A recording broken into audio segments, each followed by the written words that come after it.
Assalomu alaykum. Men Andijon viloyati Marhamat tumanidanman. Butun O'zbekiston bodybuilderlariga просто sportivniy interes, qo'lni oldiga o'tirgan holatda ishlash.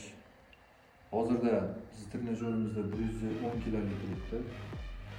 Qo'ldan kelgancha qiziqish uchun kim nechta ko'tarsa, sportivniy interes, o'zingizlar kuchingizlar sinaganmi?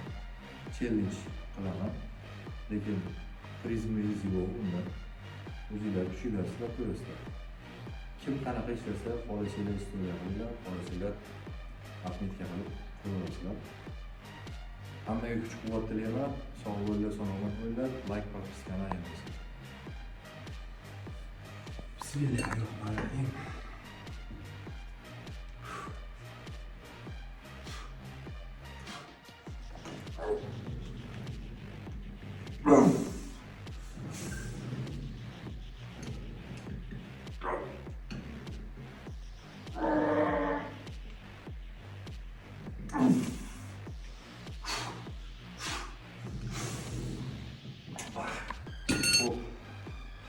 Ikkita ko'tardik qo'ldan kelgancha. Faqat negativlar gapirish bo'lmasin, 110 kg ham ancha-munchasiga emas, o'tirgan holda qo'lni oldiga ishlash. Tajo qilibdi. Yana har qanaqa gaplar bo'ladi. Negativchilar, qo'lingizdan kelgancha ishlab ko'ringlar. Men qo'limdan kelgancha ishladim. Sog' bo'linglar, salomat bo'linglar.